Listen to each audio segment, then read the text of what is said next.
जरा सोचो, आप दोस्तों के साथ बीच पर पार्टी कर रहे हो और अचानक से जमीन सभी को जिंदा निगलने लग जाए। कुछ ऐसा ही होता है आज की हमारी कहानी में। मूवी की शुरुआत एक कॉलेज ग्रेजुएशन पार्टी से होती है। सभी क्लासमेट रात में बीच पर पार्टी कर रहे होते हैं, जहां एक केली नाम की लड़की अपने बॉयफ्रेंड जोना को किसी दूसरी लड़की के ज्यादा करीब देखकर अंदर ही अंदर जेलस हो रही होती है। अब कहीं पार्टी का मजा खराब ना हो, इसलिए एक मिच नाम का लड़का सभी के फोन को इकट्ठा करके कार के डिग्गी में डाल देता है। थोड़ी देर बाद दो लड़के वैंस और गिलबर्ट को बीच पर एक बड़ी चिपचिपी सी अंडे जैसी कोई चीज मिलती है। ये सभी इस अजीब चीज को इग्नोर करके अपनी पार्टी को एंजॉय करने लगते हैं। सीन कट होता है और हमें अगले दिन को दिखाया जाता है, जहां शराब का नशा उतरने पर केली और इसके बॉयफ्रेंड जोना के सभी दोस्त नींद से जागने लगते हैं। वहीं थोड़ी दूरी पर एक मार्शा नाम की लड़की, जो कि पिकनिक टेबल पर अपने कपड़े उतारकर सो रही थी, वो भी जग जाती है। इसी दौरान केली नोटिस करती है कि रात में पार्टी पर आए लोगों के कपड़े और स्लीपिंग बैग बीच पर इधर उधर बिखरे हुए पड़े हैं, जिन्हें देखकर ये सोचने लगती है कि अपना सभी सामान छोड़कर आखिर सभी लोग कहाँ गायब हो गए।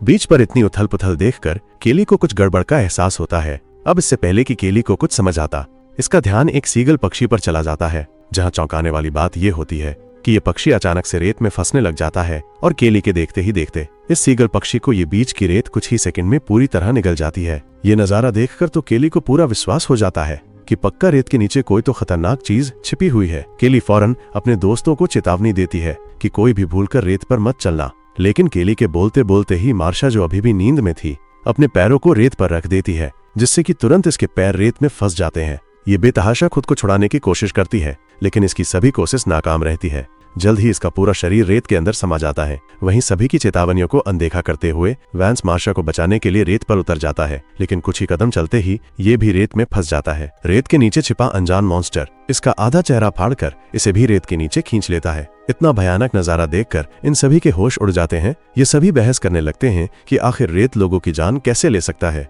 वहीं सभी के फोन कार की डिग्गी में होने की वजह से ये किसी को मदद के लिए कॉल भी नहीं कर सकते हैं। जोना के कार स्टार्ट करने पर इसकी कार भी स्टार्ट नहीं होती है। ये लोग सोचने लगते हैं कि शुक्र है कि हम सभी रात को लाइफ गार्ड टावर और कार के अंदर सोए थे, वरना अब तक हम सभी भी मर चुके होते।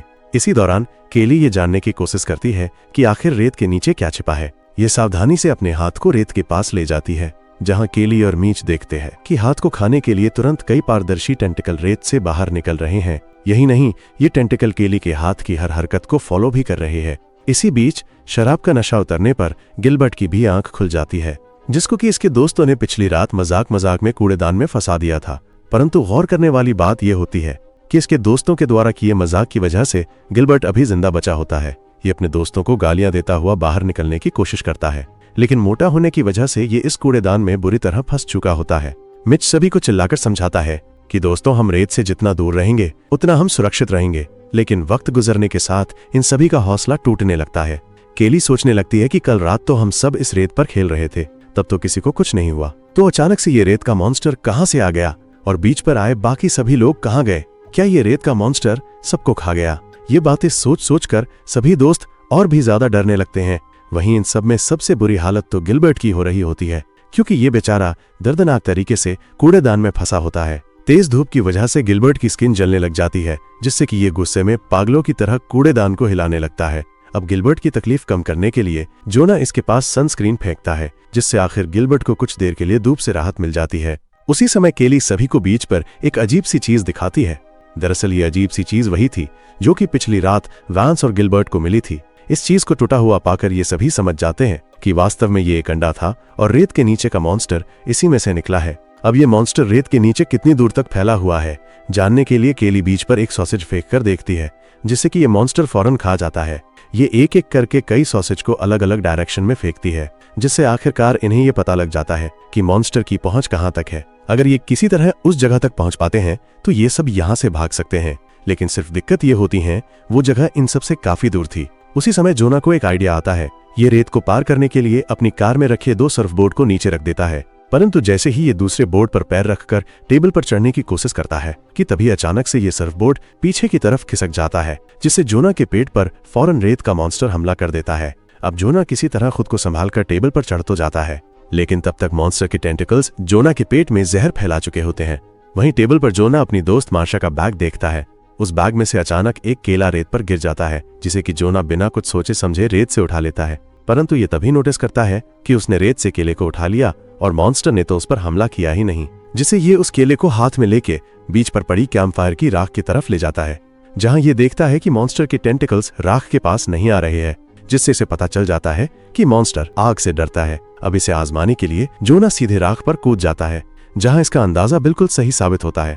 लेकिन इस दौरान जोना का जख्म और भी गहरा हो जाता है। ये देखता है कि उसके पेट से फफोले के साथ साथ पस भी निकल रही है और तो और पेट का घाव धीरे धीरे फटने लगता है। अचानक से बढ़े दर्द से जोना वापस पिकनिक टेबल पर लेट जाता है, जहां समय के साथ मॉन्स्टर की ताकत और ज्यादा बढ़ने लगती है। अब सभी को बचाने के लिए चोंडा और रॉनी अपनी जान जोखिम में डालकर मदद बुलाने के लिए कार की डिग्गी से फोन निकलने की कोशिश करने लगती है। लेकिन जैसे ही कार की डिग्गी खुलने वाली होती है, उसी समय बीच पर एक पुलिस की कार आ जाती है, जहां सायरन की आवाज से एकाएक रॉनी डर जाती है, जिससे कि कार की डिग्गी अचानक बंद हो जाने से इसका हाथ बुरी तरह अंदर ही फंस जाता है।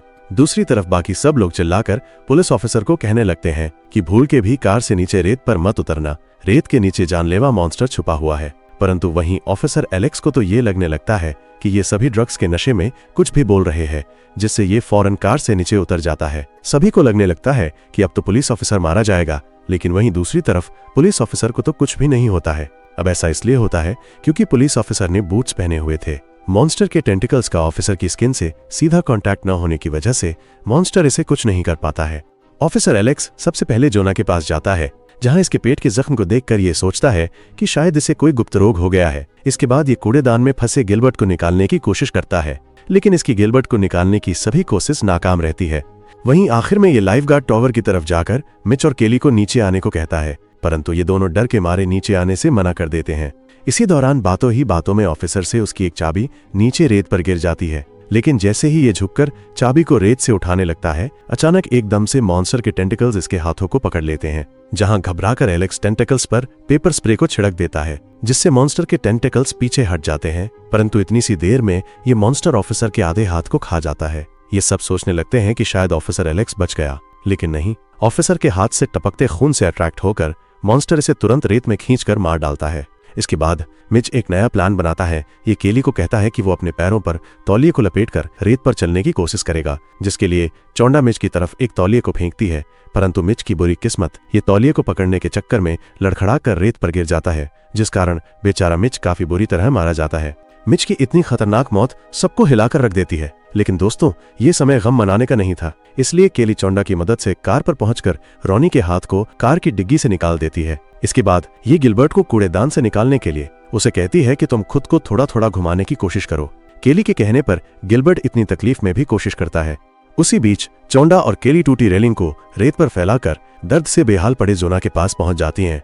इन दोनों के बाद रॉनी भी रेलिंग पर चढ़कर इनके पास आने लगती है, परंतु जल्दी जल्दी चलने के कारण रॉनी अपना संतुलन खोकर रेत पर गिर जाती है, जिससे कि मॉन्स्टर फौरन इसे जिंदा ही रेत के अंदर खींच लेता है। इसके तुरंत बाद कूड़ेदान में फंसे गिलबर्ट के पेट से खून निकलने लग जाता है, जहां मॉन्स्टर के टेंटिकल खून की गंध से गिलबर्ट को घेर लेते हैं, जिस बारे में गिलबर्ट को जरा भी पता नहीं चलता है। वहीं दूसरी ओर चोंडा अपने पैरों पर तौलिए लपेटकर सुरक्षित पुलिस की कार के ऊपर चढ़ जाती है। चोंडा को सुरक्षित देखकर केली और गिलबर्ट खुश हो ही रहे होते हैं कि तभी खून की गंध की वजह से मॉन्स्टर के टेंटिकल कूड़ेदान में नीचे से छेद करके गिलबर्ट को भी रेत के नीचे खींच लेता है। इसके ठीक बाद जिस कार पर चोंडा थी उस पर भी मॉन्स्टर हमला करने लगता है, जिस कारण गिरकर चोंडा बेहोश हो जाती है। वहीं रात होते होते जब ये होश में आती है तो ये फौरन केली और घायल जोना की मदद के लिए पुलिस की कार में से एक लाइफ राफ्ट निकालती है, जिस लाइफ राफ्ट की सहायता से आखिरकार ये दोनों भी सही सलामत पुलिस कार तक पहुंच जाते हैं। लेकिन दोस्तों खतरा अभी टला नहीं था। रात होने पर मॉन्स्टर और भी ज्यादा पावरफुल हो जाता है। इसके टेंटिकल्स बड़े व मोटे होकर चमकते हुए पुलिस कार पर हमला करने लगते हैं, जहां गुस्से में केली पुलिस कार से पेट्रोल की कैन को उठाकर रेत पर पेट्रोल को छिड़क देती है, जिससे जैसे ही मॉन्स्टर के टेंटिकल्स पेट्रोल के पास आते हैं ये फौरन माचिस को जलाकर टेंटिकल्स को आग से जला देती है। सुबह होने तक गहरे जख्म की वजह से जोना मर चुका होता है। कुछ देर बाद बीच पर सर्फिंग करने आया एक व्यक्ति केली और चोंडा को नींद से जगाता है, जहां ये दोनों धीरे धीरे डरती हुई रेत पर अपने कदम रखती है और बीते हुए उस खौफनाक दिन और रात को सोचती हुई यहाँ से जाने लगती है। दोस्तों कहानी यहीं खत्म नहीं होती है, क्योंकि वो मॉन्स्टर मरा नहीं था, बल्कि इसने तो केवल अपना एक टेंटिकल ही खोया था। जहां आखिरी सीन में हमें दिखाया जाता है कि मॉन्स्टर और भी विशाल हो गया है और ये समुद्र में तैरता हुआ किसी दूसरे भीड़ भाड़ वाले बीच की तरफ जा रहा है। ऐसे और मूवीज के लिए चैनल को सब्सक्राइब कर ले।